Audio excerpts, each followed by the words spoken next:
Assalamualaikum warahmatullahi wabarakatuh.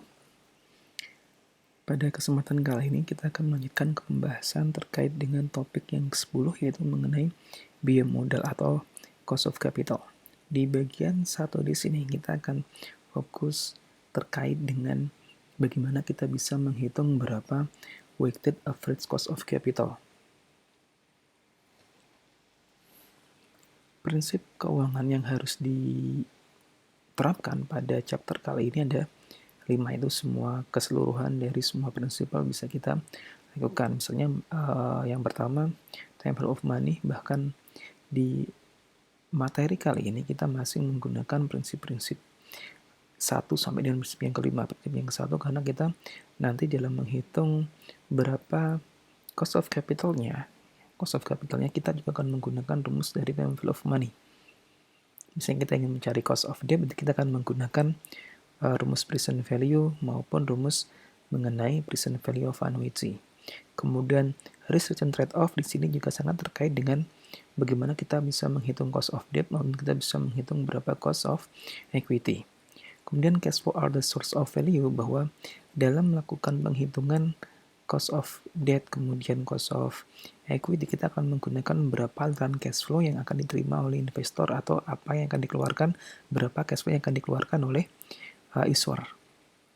Oke, kemudian market prices reflect information di sini bahwa dalam menghitung weight ya, komposisi dari financing di sini atau capital instrumen atau financing instrumen di sini kita akan menggunakan market value base, bahwa yang akan kita hitung apabila data tersedia maka kita akan menggunakan berapa nilai wajar dari instrumen keuangan tersebut, entah itu debt entah itu equity. Kemudian individual response to incentive di sini ini sangat terkait dari biaya modal kalau misalnya kita lihat dari sisi investornya. Jadi kalau cost of debt itu biasanya akan dilihat dari sisi issuernya, sedangkan kalau return on capital ya nanti akan dilihat dari sisi investornya. Kita lihat dulu yang pertama, bagian pertama adalah mengenai overview bagaimana kita menghitung cost of capital. Jadi bahwa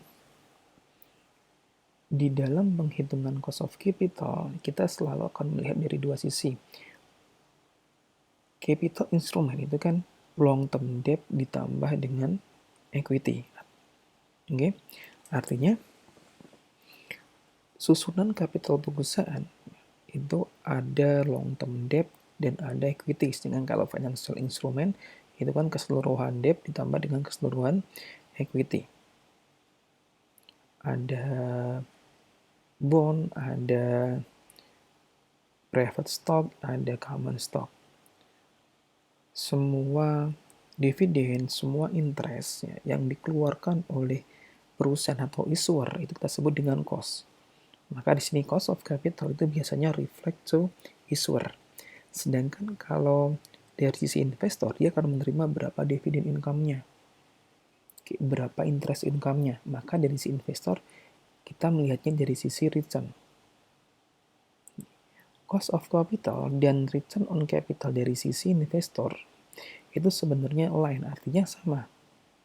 Namun pada saat perusahaan itu menerbitkan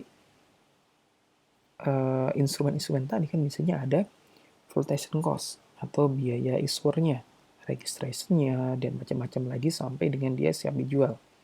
Artinya di dalam menghitung cost of capital nanti akan ada perbedaan dari sisi investor dan dari sisi issuer, karena investor tidak mengeluarkan biaya terkait dengan flotation cost tadi, sedangkan kalau issuer dia akan mengeluarkan biaya flotation cost.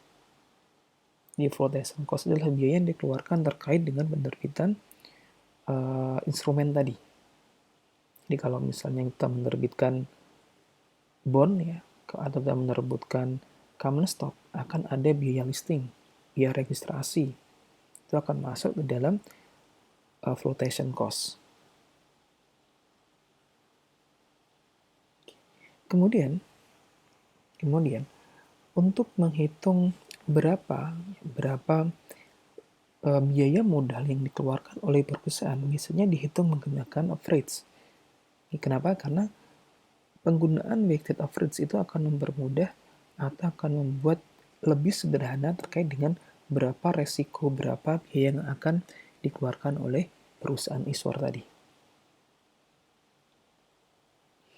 WACC itu juga melihat sebenarnya berapa requited of return yang diminta oleh firm lenders, kreditor, dan investor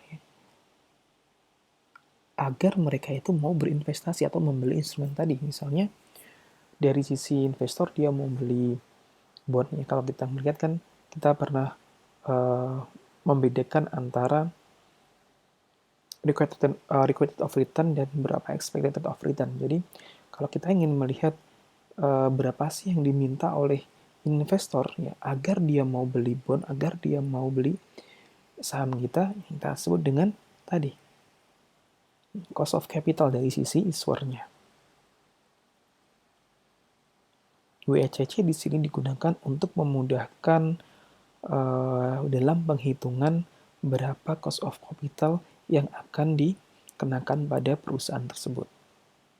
WACC itu nanti bisa dikenakan atas seluruh perusahaan, kemudian juga bisa dikenakan atas sebagian atau particular project, tergantung bagaimana pembiayaan tersebut akan dilakukan.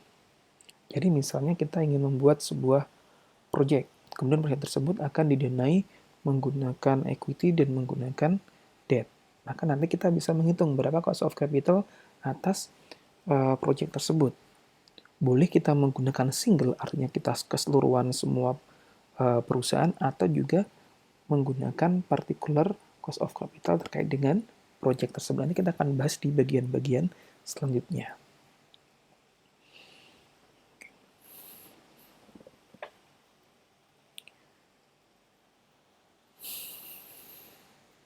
Ini merupakan riskiness effect its WACC into WACD, bahwa kita menggunakan WACC itu akan ada resikonya terhadap perusahaan. Yang pertama adalah requited of return pada debt and equity securities ya.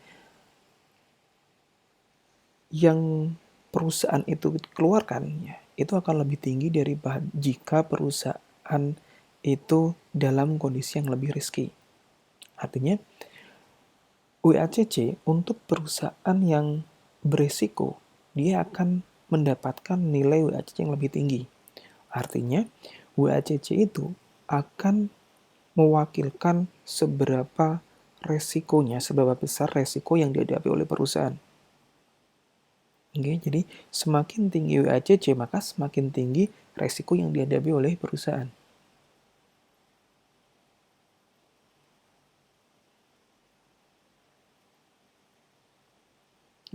Yang kedua adalah resiko pengaruh bagaimana perusahaan nanti memilih sejauh mana, seberapa besar kapital mereka itu akan didanai dengan debt atau equity. Oke, jadi pada umumnya bahwa perusahaan yang kapitalnya itu lebih besar debt-nya, maka cenderung perusahaan itu memiliki cost of debt yang lebih tinggi. Kenapa? Akan ada tambahan default risk. Semakin besar default risk-nya.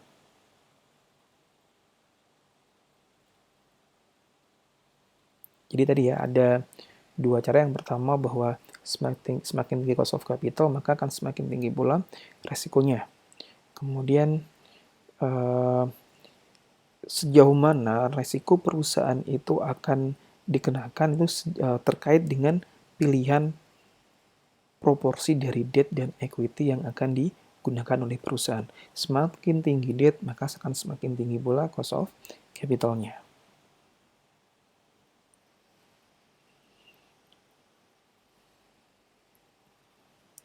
Kemudian penggunaan WACC itu bisa digunakan untuk berbagai macam cara. Yang pertama, WACC digunakan untuk menilai perusahaan. Jadi nanti kalau misalnya Anda belajar mengenai business valuation, maka kita akan kenal lagi mengenai WCC atau WACC di sini. Nanti di tingkat 3 pada saat belajar mengenai analisis laporan keuangan, atau nanti pas sudah bekerja Anda belajar mengenai business valuation, Anda akan menggunakan WCC di sini atau WACC di sini. bagaimana kita bisa menilai sebuah perusahaan. Itu juga diatur dalam standar penilaian Indonesia, ya. Di SPI nomor 330 itu juga mengajarkan bagaimana mencari WACC.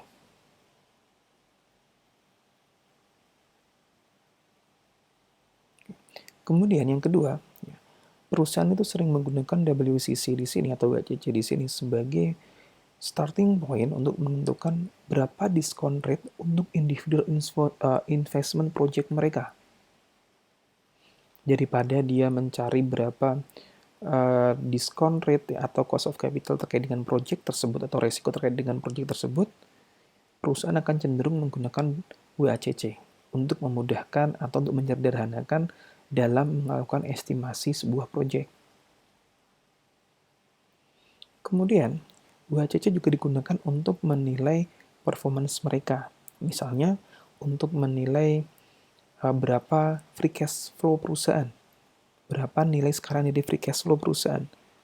Oke, maka dia akan menilai performance mereka menggunakan WACC sebagai diskon rate mereka.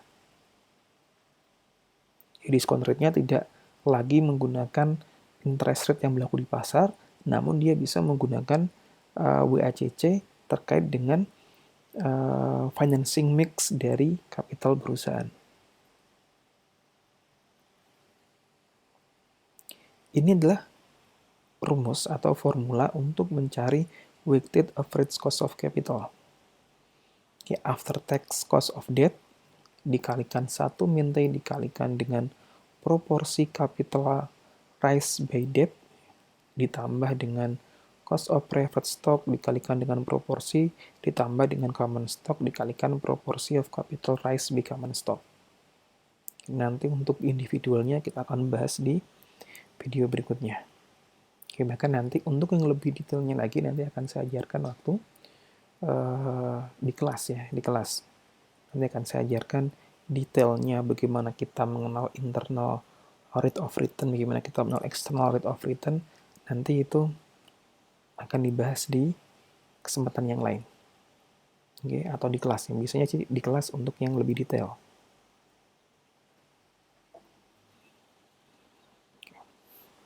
Ini contoh, ini template-nya bahwa yang sering nanti akan saya tunjukkan mana yang sering terjadi kesalahan. Oke, ini adalah misalnya ada sumber modal perusahaan ya, ada debt, ada preferred stock, ada common stock.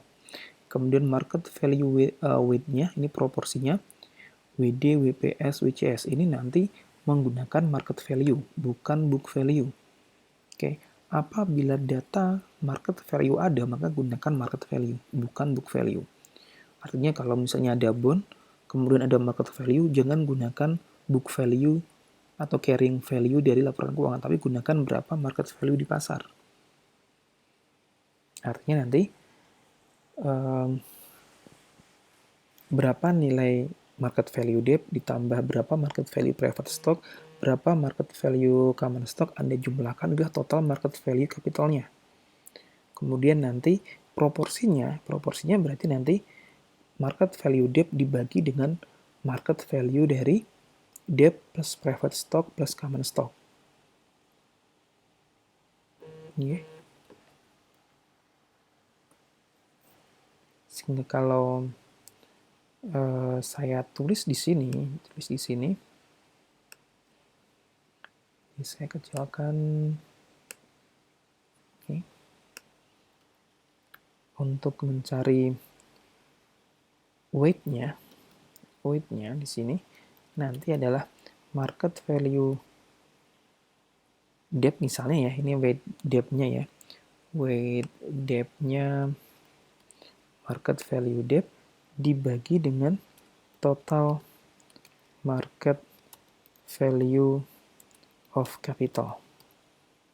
Oke, di mana total market value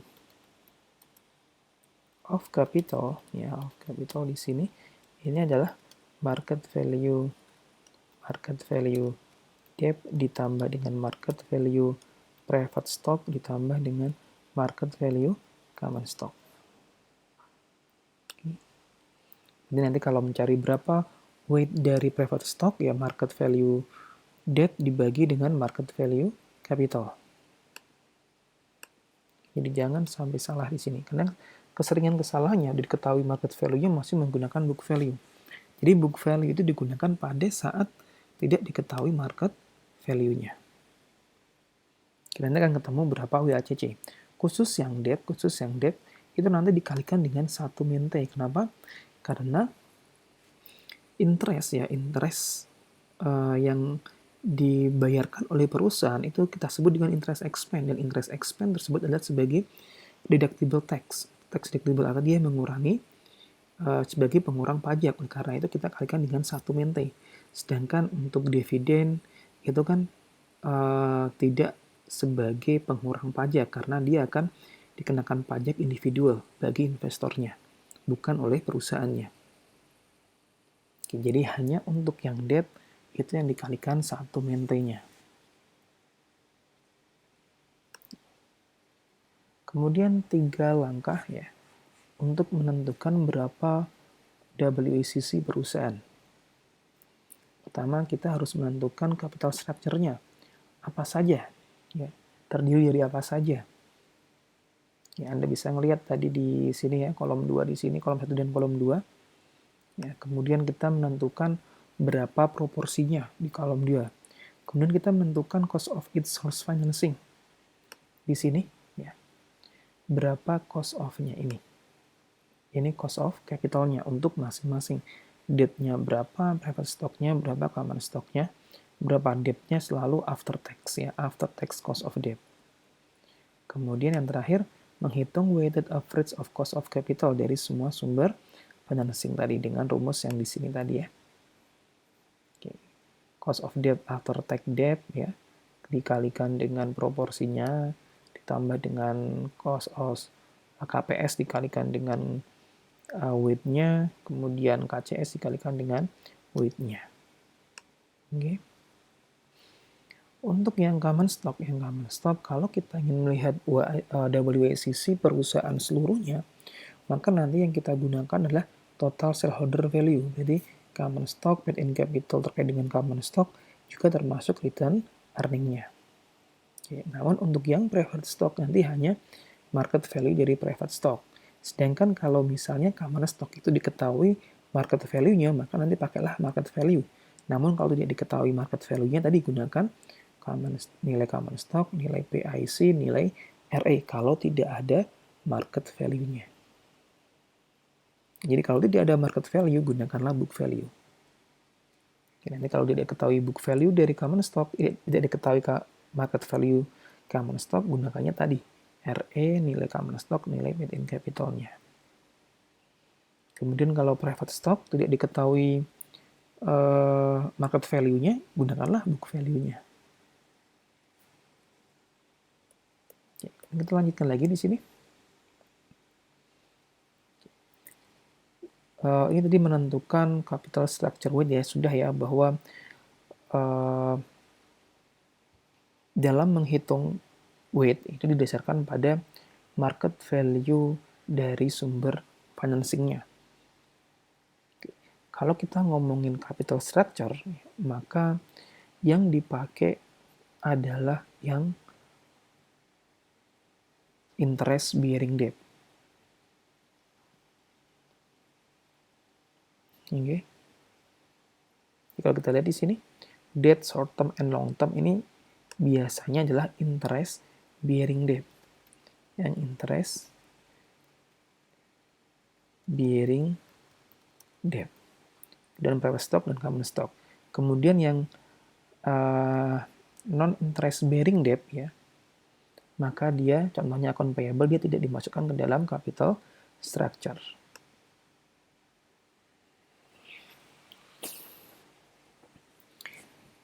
Secara teori market value lebih dipilih untuk semua securities, namun tadi tidak semua market value itu tersedia. Jadi dalam prakteknya kita akan menggunakan book value untuk debt kalau tidak ada market value-nya, dan market value untuk equity securities. Jadi kalau misalnya tidak diketahui book value dari bond, maka gunakanlah tidak diketahui market value dari bond, maka gunakanlah book value-nya. Kita lihat contohnya di sini. Jadi perusahaan di sini dia ingin menilai sebenarnya berapa cost of debt ya, untuk menentukan berapa WACC pada Templetons ya, pada perusahaan Templetons di sini. Kemudian perusahaan dalam melakukan project ya, dia ingin menerbitkan equity dan bond sampai dengan nanti debt-nya itu proporsinya 37,5. Artinya ada 62,5 equity dan 37,5-nya adalah dari debt. Kemudian kita hitung berapa WACC dari Templeton perusahaan tadi. Ketahui ini adalah cost of debt-nya. Jadi untuk common stock itu 15%, kemudian preferred stock-nya 10%, kemudian debt-nya adalah 6%. Kemudian ternyata tadi capital structure dari perusahaan itu adalah 37,5 debt dan 62,5 common stock. Oleh karena itu, weight debt-nya 37,5, cost of debt-nya 6%. Kemudian weight common stock-nya 62,5 dan cost of common stock-nya 15%. Kita akan bisa menghitung WACC-nya di sini. Seperti tadi, 6% dikalikan dengan 1 min tax, dikalikan dengan 37,5%, ditambah ini nggak ada, preferred stock-nya nggak ada, ditambah dengan common stock-nya tadi adalah 15%, dikalikan dengan proporsinya adalah 62,5%. Karena di sini asumsinya tidak ada tax, maka nanti 37,5% kalikan 6%, 62,5% kalikan 15%, sehingga WACC-nya adalah 11,625. Ini di sini kita bisa melihat bahwa WACC pada saat perusahaan dengan proporsi debt-nya 37,5 tanpa ada tax, ya, maka akan ketemu WACC-nya atau WACC-nya sebesar 11,625%. Oke, ini bagaimana kita bisa menghitung, menentukan berapa WACC-nya atau berapa weighted average cost of capital-nya. Dari sini bahwa pada saat kita mengubah bobot proporsi dari kapital, itu akan mengubah WACC-nya. Biasanya semakin tinggi proporsi utangnya, maka akan semakin tinggi WACC-nya. Oke, saya cukupkan. Terima kasih pembahasan di bagian yang pertama. Terima kasih. Wassalamualaikum warahmatullahi wabarakatuh.